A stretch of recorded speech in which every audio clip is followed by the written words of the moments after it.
पेड़ है उसके नीचे अपने बेटे को लिटा दो और पीछे मुड़े बिना बिना मतलब पीछे मत मुड़कर देखना और सीधा तो अपने घर चला जा। चाहे कुछ भी कोई भी तरह की आवाज़ आए तो पीछे मत मुड़ के देखना। तो ये बच्चे को वहाँ पे रखता है और चल देता है। कुछ कदम ही चलाता है कि बच्चे की बहुत ज़ोर से दर्द से चीखने की आवाज़ आती है। ऐसा लगता है जैसे बच्चे को किसी ने, तब पहली बार जिन मीरा के साथ संबंध बनाता है वहाँ पर उसी कुएं के पास, और बहुत ही एक प्यार भरे अंदाज में बहुत ही अच्छे तरीके से उसके साथ संबंध बनाता है, जिससे मीरा को दर्द और खुशी एक साथ फील होती है। और कहता मैं तुम्हारी परीक्षा ले रहा था, तुम्हें इसी लोक में रहना है, मैं तुमसे मिलते आता रहूँगा, और जब तुम्हारी एक एज हो जाएगी जिसके बाद तुम बूढ़ी होना शुरू हो जाओगी तब मैं तुम्हें अपने लोक में ले जाऊँगा और वहाँ पर लोगों की, इंसानों की। Welcome to Nitin Dark Stories. Enter if you dare. जय श्री राम दोस्तों, मेरा नाम नितिन है और आप देखना शुरू कर चुके हैं आपका फेवरेट हॉरर चैनल जिसका नाम है नितिन डार्क स्टोरीज। और आज जो मैं कहानी आपको सुनाने जा रहा हूँ वो बहुत ही विचित्र कहानी है, बहुत ही ज़्यादा डरावनी भी है और बहुत ही मेरे सारी कहानियों से बहुत ज़्यादा अलग है। ये कहानी एक जिन्न की है, कैसे एक जिन्न को एक खूबसूरत लड़की से प्यार हो जाता है और वो जिन्न उसके साथ क्या क्या करता है, लेकिन इससे पहले वो लड़की उसे मिलती कैसे है, वो किसकी बेटी होती है, किसके परिवार की लड़की होती है, ये सारी कहानी है। तो ये कहानी है बंसीपुर गांव की, जो उत्तर प्रदेश के एक ज़िले में पड़ता है।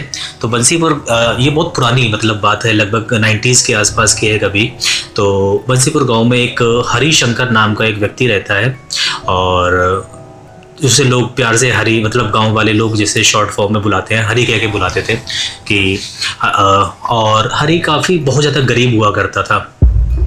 मतलब उसके पास ये मतलब भुखमरी तो नहीं थी लेकिन उसके बराबर ही था कि मतलब उसके खेतों में काम करता था, दूसरों के बटाई वटाई पे जैसे लेके खेतों में काम करते, बटाई में लेके काम करता था और जो पैसे आते थे उसे अपना जीवन यापन करता था। उसकी बीवी होती है कमला, जो ये लोग साथ में रहते हैं, एक छोटी सी झोपड़ी बनाकर उसमें घास का छप्पर वगैरह लगाकर उस झोपड़ी में लोग रहते हैं खेतों के पास ही, और अपना जीवन यापन जैसे तैसे करके कर रहे होते थे। कमला और हरी की शादी को ऑलमोस्ट 11-12 साल हो गए होते हैं और इनका कोई बच्चा नहीं होता है। तो गांव में बहुत ज़्यादा कानाफूसी भी होती है कि शायद कमला में ही कोई प्रॉब्लम है। कई औरतें कमला को दोष देती हैं कि यही बांझ है, इससे बच्चा नहीं पैदा कर सकती, और इधर जो आदमी होते हैं गाँव के वो हरी को दोष देते हैं कि हरी में ही कोई मर्दाना प्रॉब्लम है जिसकी वजह से वो बच्चे पैदा नहीं कर पा रहा है। लेकिन हरी की एक सबसे अच्छी बात ये होती है कि वो बहुत ज़्यादा दयालु टाइप का इंसान होता है, बहुत ही ज़्यादा मदद करता है लोगों की।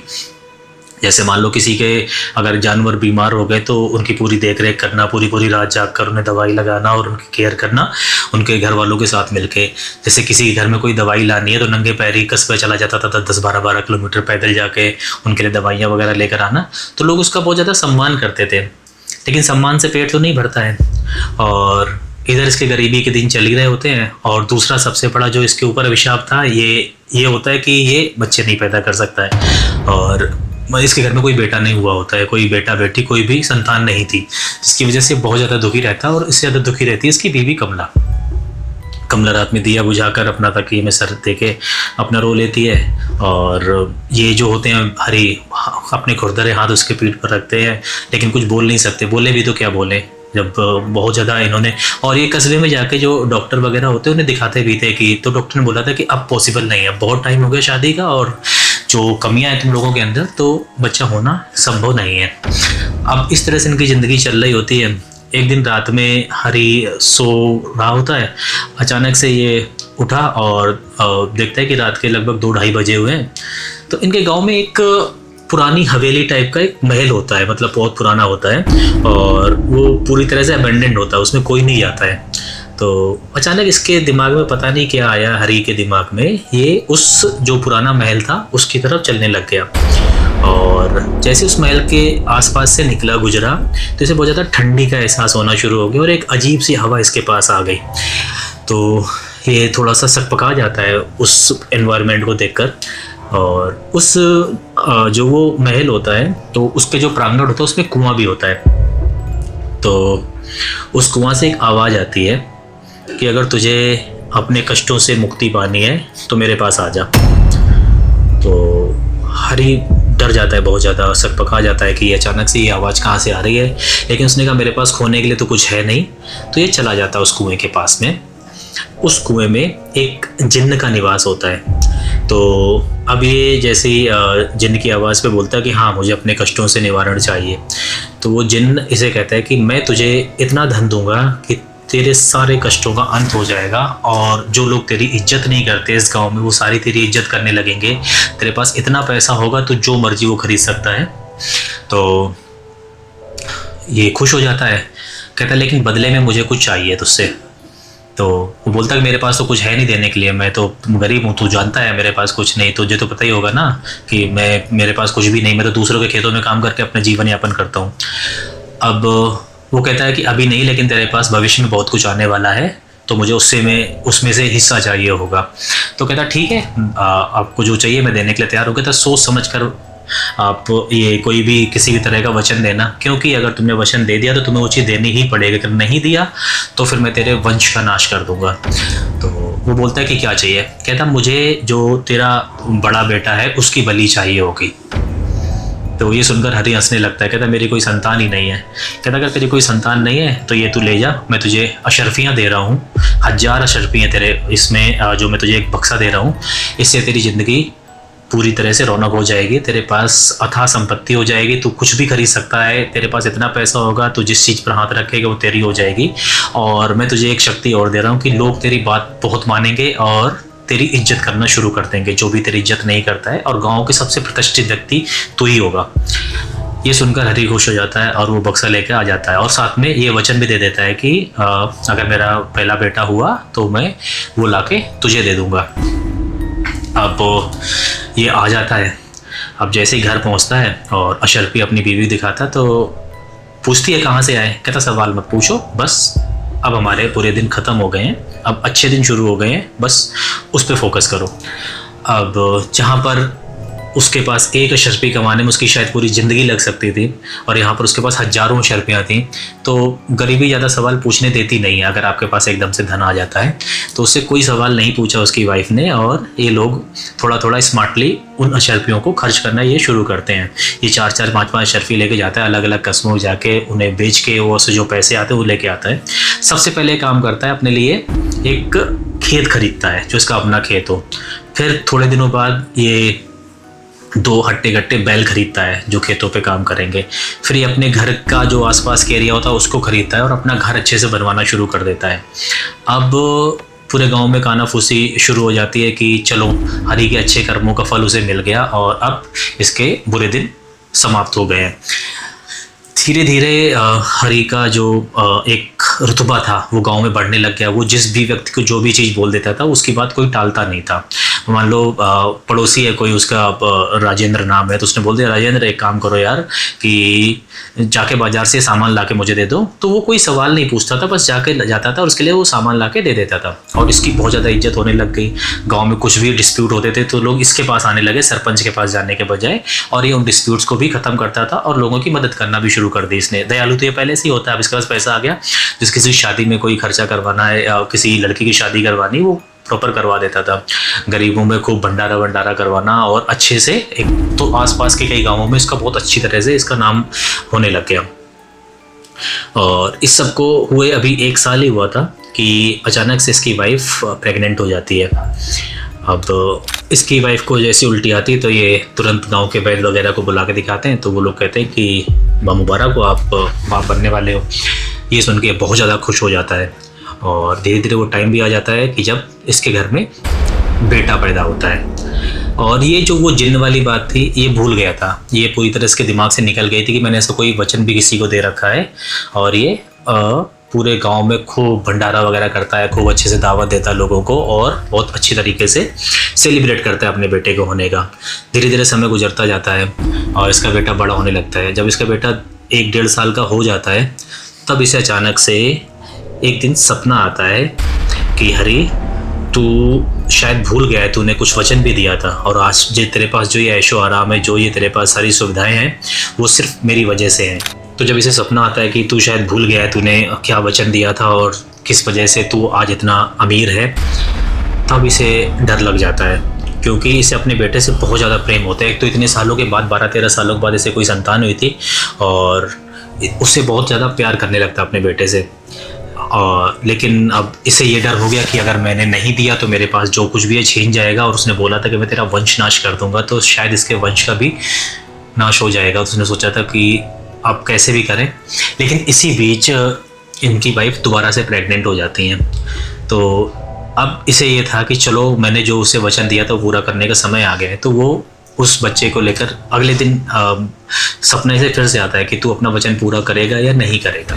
तो ये सपने में ही पूछता है कि मुझे क्या करना होगा, कैसे करना होगा, पूरा प्रोसेस बताओ। तो जिन इसे सारी प्रोसीजर बताता है कि उस बच्चे को लेकर रात में 2 बजे तुझे अपने गांव के पास वाले जंगल में लेकर आना है, और जब वहाँ पर आएगा तो मेरी आवाज़ तुझे सुनाई देगी, और मेरी आवाज़ तुझसे जो भी बोले तुझे एज इट इज़ वो करते रहना है। तो अपने बेटे को लेता है और 1-1.5 साल के बच्चे को लेके रोता हुआ और बहुत ज़्यादा टूटा हुआ जाके जंगल में लेके पहुंचता है। जैसे ही वो जंगल में पहुंचता है तो एक आकाशवाणी टाइप की आवाज़ आती है, जो जिन्न की आवाज़ होती है। वो बोलता है कि जो वो पेड़ है उसके नीचे अपने बेटे को लिटा दो, और पीछे मुड़े बिना मतलब पीछे मत मुड़कर देखना, और सीधा तो अपने घर चला जा। चाहे कुछ भी, कोई भी तरह की आवाज़ आए तो पीछे मत मुड़ के देखना। तो ये बच्चे को वहाँ पे रखता है और चल देता है। कुछ कदम ही चलाता है कि बच्चे की बहुत ज़ोर से दर्द से चीखने की आवाज़ आती है। ऐसा लगता है जैसे बच्चे को किसी ने तोड़ दिया हो, मरोड़ दिया हो, और उस दर्द की वजह से उसकी आवाज़ बहुत तेज़ एकदम से किलकारी गूंजती है और एकदम से शांत हो जाती है। इसे पता चल जाता है कि उस जिन्न ने इसके बच्चे की बलि ले ली है, जिससे ये बहुत ज़्यादा टूट जाता है और रोता हुआ अपने घर आता है। लेकिन जैसे ही अपने घर पहुंचता है, इसे अपने घर के बाहर एक और संदूक मिलती है जिसमें और अशरफियाँ होती हैं, उतनी ही जितनी से पहली बार मिली थी।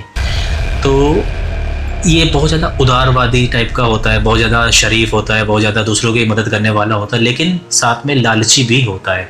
उन अशरफियों का बक्सा देखकर ये अपने बेटे की मृत्यु का दर्द भूल जाता है और वो अशरफी लेके अपने घर में आ जाता है। जब इसकी वाइफ पूछती कि बेटा कहाँ है, तो कहता है मैं उसे लेके जंगल से जा रहा था और किसी जंगली जानवर ने उसे मार दिया।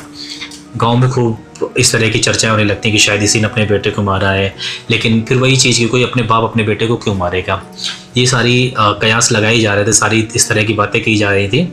और धीरे धीरे टाइम बीतता चला गया।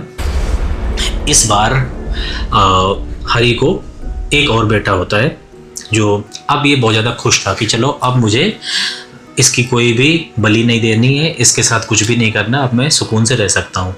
अब धीरे धीरे उसका छोटा बेटा, जो मतलब अब बड़ा था, वो बड़ा होना शुरू हो जाता है। 4 साल का होता है वो कि एक बार फिर से कमला प्रेग्नेंट हो जाती है। कहाँ उसका एक भी बच्चा नहीं हो रहा था 11-12 सालों से, और कहाँ इसके अब बच्चे होने शुरू हो गए थे। तो इससे बहुत ज़्यादा खुश था ये, और इसके पास पैसा तो आ ही रहा था, जैसे वो दोबारा अशरफी मिल गए थे तो उसे इसने खर्च करने शुरू कर दिए। तो जब इधर इसकी दोबारा प्रेग्नेंट हुई इसकी वाइफ, तो इसकी एक बेटी होती है जिसका नाम मीरा रखता है ये। और धीरे धीरे मीरा भी बड़े होने लगते हैं और बेटे। अब दोनों बच्चे अडल्ट हो जाते हैं। इधर जो इसका बेटा होता है रमेश, जिसका नाम रमेश रखता है, ये बड़ा हो जाता है, लगभग 22-23 साल का हो जाता है। इधर इसकी बेटी 18 साल की हो जाती है। जब इसकी बेटी 18 साल की हो जाती है तो इसे एक दिन फिर से सपना आता है कि अगर तुझे और ज़्यादा धन चाहिए तो उसी कुएं के पास आ जा, उसी महल के कुएं के पास आ जा, मैं तुझे और धन दूंगा। ये बहुत खुशी मन से जाता है कि चलो जिन मुझ पर मेहरबान है और मुझे ज़्यादा से ज़्यादा धन दे रहा है। ये पहुंच जाता है वहाँ पर उसी महल के, रात में वही 2 बजे के बाद ही बुलाता है, 2 से 2:30 के बीच में बुलाता है। ये 2-2:30 बजे के बीच में वहाँ पर पहुँच जाता है और सीधे बोलता है कि मैं आ गया, बताइए मुझे आपके लिए क्या सेवा करनी है। तो इस बार वो कहता है जिन कि तेरे घर में 2 बच्चे हैं, उनमें से एक बच्चा मुझे चाहिए। तो ये साफ मना कर देता कि नहीं, अब मैं अपने बच्चों की बलि नहीं दूंगा। उसने कहा तुझे बलि नहीं देनी है, तुझे अपनी बेटी को यहाँ पर छोड़ के जाना है, और इसके बदले में मैं तुझे इतना धन दूंगा जिसकी कोई सीमा नहीं है। तो अब इसके मन में लालच तो हो ही गया था, क्योंकि जब पैसा इंसान के पास आता है लालच। और इधर क्या था, जो इसका बड़ा बेटा था रमेश, वो थोड़ा सा अय्याश टाइप का हो गया था, बहुत ज़्यादा वो पैसे बर्बाद करना, नशा पत्ती करना, जुए खेलना। तो इसका जो संचित धन था वो कम होना शुरू हो गया था, और इसके पास जो सोर्स ऑफ इनकम इसने कुछ बनाए नहीं थे। ये सिर्फ अब ये खुद भी अय्याशी करने लग गया था, तो पैसे इसके पास कम होने लग गए थे। तो इसने सोचा कि चलो बेटी को यहाँ पर छोड़कर जाना है और कुछ करना नहीं मुझे, शायद बलि भी नहीं देनी है, तो मेरी बेटी सेफ रहेगी और मैं जाकर मुझे और धन मिल जाएगा। तो ये एक संदूक उसे ये और देता है जिन, उस संदूक को लेकर ये अपने घर आ जाता है। इसकी बेटी सो रही होती है साथ में, इसका बेटा भी अपने अलग कमरे में सो रहा होता है। काफ़ी बढ़िया इन्होंने अपना एक हवेली नुमा घर बना लिया था। और ये अब सोचने लगता है कि अपनी बेटी को मैं कैसे उस जिन्न के पास छोड़ कर आऊँ, क्या करूँ कि वो जिन्न के पास जाने के लिए राज़ी हो जाए। तो क्योंकि टाइमिंग भी वही थी, रात में 2 से 2:30 बजे के बीच में, कहता बेहोश करके ले नहीं जा सकता। तो अपनी बेटी को बहला फुसला करके, चलो बेटी वहाँ पर एक पूजा हमने रखी है जो सिर्फ मैं और तुम करेंगे, तो उस महल के पास पूजा है जिससे हमें और ज़्यादा धन मिलेगा।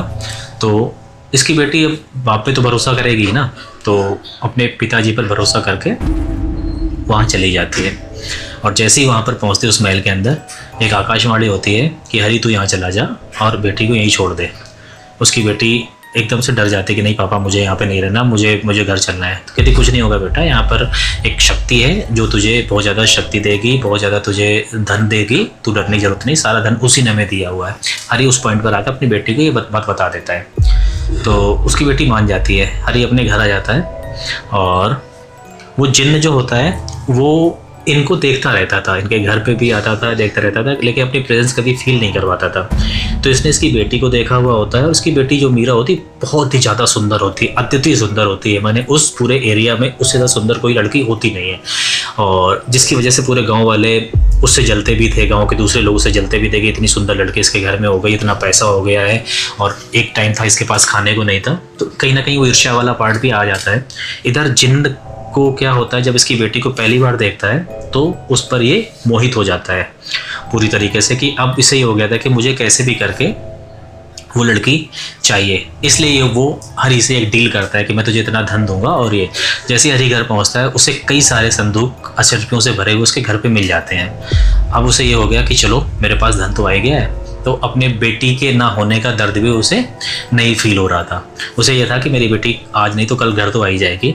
उधर जिन्न उसके सामने प्रकट होता है। अब पहली बार जिन्न किसी को दिखा था।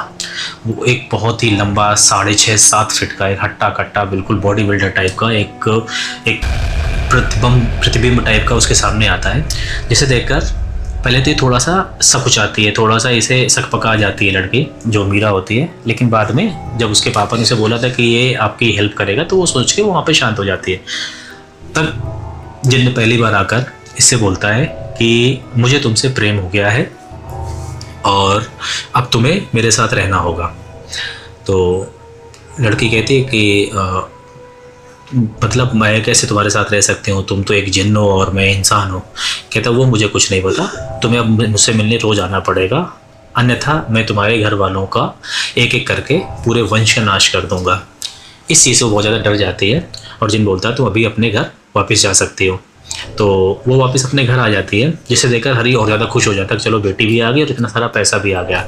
लेकिन मीरा को ही पता था कि जिन्न ने उससे किस चीज़ की मांग की है, और अगर वो चीज़ पूरी नहीं होती है तो क्या होने वाला है। इधर जब इतना सारा पैसा आ गया था, इन्हें कुछ काम करने की आवश्यकता थी नहीं, तो हरी और उसका बेटा रमेश ये लोग बहुत ज़्यादा पैसा व्यर्थ करना, उन्होंने पैसे बर्बाद करना शुरू कर देते हैं। ये जुआ खेलने लगते हैं और अय्याशी करने लगते हैं, लड़कियों के पास जाने लगते हैं, हर एक गलत काम ये पूरी तरह से करना शुरू कर देते हैं। इधर कमला बीमार रहती थी तो कमला का इलाज चल रहा था। एक पॉइंट पर आकर इसकी वाइफ, हरी की जो वाइफ होती है कमला, उसकी डेथ हो जाती है। अब घर में ये बचते हैं 3 लोग, हरी, रमेश और मीरा। और मीरा को हर रात उधर जाना होता था उस महल में 2-2:30 बजे के बाद, और कई बार लोगों ने उसे वहाँ पर जाते हुए भी देखा था। तो लोगों में कानाफूसी शुरू हो जाती है कि इसकी बेटी का चरित्र खराब है, रात में किसी से मिलने जाती है। लेकिन जब वो महल की तरफ जाती थी तो किसी की जाने की हिम्मत नहीं होती थी, क्योंकि महल को श्रापित माना जाता था कि जो भी उस महल के पास गया आज तक लौट के नहीं आया है। तो कोई भी उसका पीछा नहीं करता था। और यहाँ पर वो जिन्न से रोज़ मिलने लग गई। अब जिन्न और इनके बीच का जो प्रेम प्रसंग था बढ़ता चला जा रहा था, और इधर ये लोग पूरी तरह से पैसे बर्बाद किए जा रहे थे। और कितना भी आपके पास पैसा हो, अगर आपका कोई सोर्स ऑफ इनकम नहीं है तो पैसे एक पॉइंट पर आकर ख़त्म ही हो जाते हैं। और जब इनके सारे पैसे ख़त्म होने लग गए और ये लोग फिर से गरीब होना शुरू हो गए, और प्लस इधर मीरा जब उस जिन्न से मिल रही थी तो उसे भी जिन्न के लिए कई सारे उसके मन में लगाव पैदा हो गया था। वो जिन्न से बहुत ज़्यादा प्रेम करने लग गई थी। और जो इसका बेटा था रमेश, वो बहुत ज़्यादा अय्याश हो गया, बहुत ज़्यादा दारू वारू पीने लग गया और बीमार रहने लग गया। और शायद वो किसी जब वैसी जगह जाने लग गया था कोठे पर, तो कई सारी लड़कियों से उसके संबंध बने थे, जिसकी वजह से उसे कोई बीमारी भी लग गई थी, जिसकी वजह से वो बीमार रहने लग गया और शराब के नशे में धुत रहता था। जुए में ये लोग सब कुछ हार ही चुके थे, और इसके अलावा इनके पास जो खेत वगैरह थे वो भी बेचने इन्होंने शुरू कर दिए थे। गाँव वाले अब इनकी बिल्कुल भी इज्जत नहीं करते थे, सब इन्हें धुतकारते थे, क्योंकि जब आप एकदम नीचे से ऊपर जाते हो तो लोग आपकी इज्जत करते हैं, जब आप ऊपर से नीचे आते हो कोई भी आपकी इज्जत नहीं करता, बल्कि लोग आपको इंसल्ट करना शुरू कर देते हैं। यही हो रहा था हरी के साथ में। हरी को लोग धुतकारना शुरू कर चुके थे और कहते थे तू अपनी बेटी को कहीं भेजता है रात में और उसी की कमाई खाता है। दुनिया भर की जो बातें होती हैं गांव में वो सारी चल रही थी। अब हरी ने सोचा क्यों ना मैं खुद से जाकर उस जिन्न से मिलूं और उससे मदद मांगूं। और ये जाता है तो जिन्न कहता है कि मैं अब तेरी कोई मदद नहीं कर सकता, तू यहाँ से चला जा। तो हरी दो मुँह की खा के वहीं पे वापस आ जाता है और इधर इसका बेटा जो रमेश होता है वो बीमारी के कारण मर जाता है, उसकी डेथ हो जाती है। अब घर में बचते हैं सिर्फ हरी और उसकी बेटी मीरा। अब जिन्न के कुछ उसूल होते हैं, कुछ रूल्स होते हैं कि जब तक लड़की या उसके घर वाले उसे पूरी तरह से नहीं सौंप देते वो उस लड़की के साथ शारीरिक संबंध नहीं बना सकता है। ये शायद उस जिन्न के उसूल थे, इसलिए अभी तक उसने मीरा को टच नहीं किया था, सिर्फ उससे बातें करता था, उसके पास बैठता था, उसे बताता था अपनी दुनिया के बारे में कि हमारी दुनिया में ऐसा ऐसा होता है, और सिर्फ उससे बातें करता था। और सुबह 5 बजे से पहले मीरा अपने घर वापस आ जाती थी और ये करते करते ने कई महीने हो चुके थे। तो एक दिन फिर से हरी को सपना आता है कि अगर तुझे और धन चाहिए तो महल में आ जा, आज रात अपनी बेटी को मत भेजना, तू खुद आ। हरी पहुंचता है खुशी मन से कि चलो अब तो मुझे धन मिलेगा। तो वो कहता है कि अगर तू चाहता है कि तू फिर से जवान हो जाए, तेरे अंदर फिर से सारी शक्तियाँ जवानी वाली आ जाए और तेरे पास बहुत सारा पैसा आ जाए, तो तू अपनी आत्मा का दान मुझे कर दे, साथ में अपनी बेटी का कन्यादान मुझे कर दे। ये सुन के हरी थोड़ा सा असमंजस में पड़ जाता है कि मतलब तुम्हारे कहने का मतलब क्या है। तो जिन्न उसे समझाता है कि अगर तू अपनी आत्मा का दान मुझे कर देगा तो तू मेरे लोक में रहेगा, वहाँ पर तेरे पास किसी चीज़ की कोई कमी नहीं होगी सिवाय स्वतंत्रता के। फिर उसके बाद तू कभी आज़ाद नहीं रहेगा, तुझे फिर बाहर की दुनिया देखना नसीब नहीं होगी। अब इधर हरी को लग रहा था कि सारे उसका सब कुछ समाप्त हो ही गया है, लोग उसकी इज्जत नहीं करते, उसका बेटा भी चला गया, बीवी भी चली गई है और सिर्फ बेटी बची है, और उसके पास अब घर ही घर है, जो भी है खेत सारे बिक गए, कमाने का कोई सोर्स है नहीं। तो वो हामी भर देता है। तो जिन्हें कहता है तू इस कुएं में कूद जा और तू सीधे मेरे लोक में पहुंच जाएगा। हरी वही करता है, उस कुएं में छलांग लगा देता है और जैसे ही वो उस कुएं में छलांग लगाता है तो उस कुएं के थ्रू होते हुए वो जिन्न के उस लोक पे पहुंच जाता है जहां पर हरी जैसे कई लोगों की आत्माएं वहां पर मौजूद थीं। उनके पास सब कुछ था सामने करने के लिए, अय्याशी के लिए शराब थी, लड़कियां थी, हर चीज़ थी, बट वो कोई भी उस कुएं से बाहर नहीं जा सकता था। और जैसे ये नीचे पहुंचता है हरी ये अपने आप में फील करता है कि इसकी एज फिर से कम हो गई है, इसके अंदर ताकत आ गई है, ये फिर से जवान हो गया है, हष्ट पुष्ट हो गया है और बहुत ही ज़्यादा एक अच्छी पर्सनैलिटी, बहुत सुंदर पर्सनैलिटी इसकी बन चुकी है, जिसे देख के खुश होता है। कहता बाहर की दुनिया मेरे लिए बचा ही गया था, मैं यहाँ पे पूरे टाइम रहूँगा। साथ में वो अपनी बेटी मीरा का भी दान कर देता है, जिसके बाद अब जिन्न पूरी तरह से फ्री था मीरा के साथ कुछ भी करने के लिए। इधर मीरा को भी उससे प्यार हो जाता है और अब ये नीचे अपना अय्याशी में लग जाता है और मीरा इससे रोज़ मिलने आती है। अब एक रात क्या होता है, जब मीरा इससे मिलने आती है तो ये मीरा को पैसे भी देता है और बोलता है कि मैं आज तुम्हारे साथ शारीरिक संबंध बनाऊंगा। ये सुनकर मीरा थोड़ा सा डर जाती है क्योंकि कहती तुम जिन्न और मैं इंसान, ये कैसे संभव होगा। कहता मेरे लिए सब कुछ संभव है, मुझे सिर्फ तुम्हारे हाँ का इंतज़ार है। तो मीरा हाँ कर देती है। तब पहली बार जिन्न मीरा के साथ संबंध बनाता है वहाँ पर उसी कुएं के पास और बहुत ही एक प्यार भरे अंदाज में बहुत ही अच्छे तरीके से उसके साथ संबंध बनाता है, जिससे मीरा को दर्द और खुशी एक साथ फील होती है और उसे अपने पूरे होने का एहसास पहली बार तब होता है कि चलो आज मेरा स्त्री होने का जो एक संपूर्णता आती है वो मुझे मिल गई है। और जिन्न भी उस रात पूरी तरह से संतुष्ट हो जाता है और वो खुश होकर मीरा को बहुत सारी शर्फियाँ दे देता है कि तू जा और अपने उसी घर में रहे और अच्छे से सर्वाइव कर। और मीरा को कई सारी शक्तियाँ भी दे देता है कि जिससे मीरा की लोग बात मानना शुरू कर दें और कोई इसके ऊपर संदेह भी ना करे कि मीरा कुछ गलत काम कुछ ऐसा कर रही है जिसकी वजह से बस पैसे आ रहे हैं। अब धीरे धीरे मीरा की एक अच्छी जीवन इधर चली रही थी और ये हर रात जिन्न से मिलने जाती है। एक रात जिन्न से बोलती है कि मैं हर बार आती हूँ, तुम क्यों नहीं आते मेरे घर पर। तो कहता अगर मैं तेरे घर पे आ गया तो फिर मैं वहीं का होकर रह जाऊँगा, फिर तू मुझे निकाल नहीं पाएगी। उसने कहा निकालना भी कौन चाहता है, तुम आ जाओ।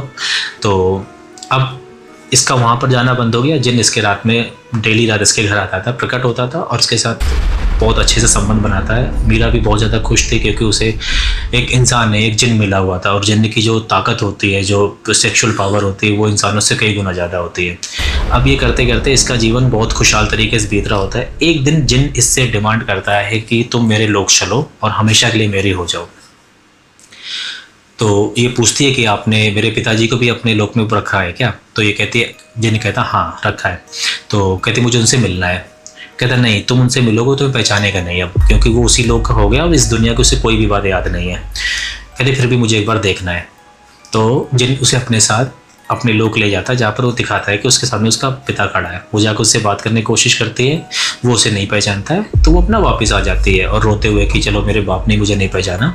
इधर जिन उसे बहुत प्यार कर रहा था, ये जिन से बहुत प्यार कर रही थी, इनकी लाइफ अच्छी चल रही थी। अब जिन ने से जब इसे ये डिमांड रख दी कि तुम्हें मेरे लोक में रहना है, तो ये डर जाती है, क्योंकि इसे पता था, जिन्ने से बताया होता अगर मैं इसके लोक में गई तो हमेशा के लिए वहीं की होके रह जाऊंगी और मेरा कोई भी मेरे पास मतलब मैं अपने लोक में वापस नहीं आ पाऊंगी। तो कहती मुझे सोचने के लिए समय चाहिए, जितना मर्जी उतना सोचने का समय ले लो और मुझे अपना फैसला बता देना। अब इस चीज़ को करते करते कई महीने बीत जाते हैं। हालांकि इनका मिलन चालू था, जिन रोज आता था, मिलता था और रोज एक सवाल पूछता, तुमने जवाब नहीं दिया आज तक मेरे उस सवाल का। तो एक दिन ये हामी भर देती है कि मैं तैयार हूँ आपके लोक में जाने के लिए। और जिन कहता है कि सोच लो, ये आखिरी मौका है, अगर इसके बाद तुमने हाँ किया तो तुम्हारे पास ना कहने का ऑप्शन ही ख़त्म हो जाएगा। फिर भी ये किसी भी तरह से हाँ कर देती है कि मैं जाऊँगी, कोई बात नहीं, अब तुम मेरे पति हो और मैं तुम्हारे साथ ही रहती हूँ, तो मुझे तुम्हारे लोक में रहने में कोई परहेज नहीं है। ये सुनकर जिन बहुत खुश हो जाता है और कहता मैं तुम्हारी परीक्षा ले रहा था, तुम्हें इसी लोक में रहना है, मैं तुमसे मिलते आता रहूँगा और जब तुम्हारी एक एज हो जाएगी जिसके बाद तुम बूढ़ी होना शुरू हो जाओगी, तब मैं तुम्हें अपने लोक में ले जाऊँगा। और वहाँ पर लोगों की, इंसानों की एज रुक जाती है, वो हमेशा जवान रहते हैं, हमेशा खूबसूरत रहते हैं, हमेशा ताकतवर रहते हैं और उनके पास किसी चीज़ की कोई कमी नहीं होती है। अब अगर ध्यान से देखो तो मीरा बाहर भी बंधन में ही थी, वो किसी और इंसान से नहीं मिल सकती थी, किसी से प्यार नहीं कर सकती थी, किसी से शादी नहीं कर सकती थी। तो उसके लिए उसके लोक में जाना ही फ़ायदे का सौदा था, क्योंकि वहाँ पर जाकर उसकी एज भी रुक जाएगी, वो यंग रहेगी और स्वतंत्र तो वो बाहर भी नहीं थी, तो वहाँ भी वो कैदी रहने वाली थी। तो जैसे तैसे करके मीरा हाँ कर देती है और जब एक सर्टेन एज आती है, जब मीरा की उम्र ढलनी शुरू हो जाती है 35 के बाद, और जब लगता है कि उसकी एज कम हो रही है, तो जिन फिर मीरा को अपने लोक में ले जाता है और वहाँ पर जाकर वो फिर से 18 साल की हो जाती है और उतनी ही खूबसूरत, बल्कि पहले से भी ज़्यादा खूबसूरत हो जाती है और उसके साथ एक हैप्पी जीवन रहने लगती है। तो दोस्तों यही थी मेरी आज की कहानी। अगर आपको वीडियो पसंद आया, वीडियो को लाइक करें, चैनल को सब्सक्राइब करें और कमेंट करके जय श्री राम लिख दीजिए। मिलते हैं अगली वीडियो में बहुत जल्द, तब तक के लिए जय श्री राम।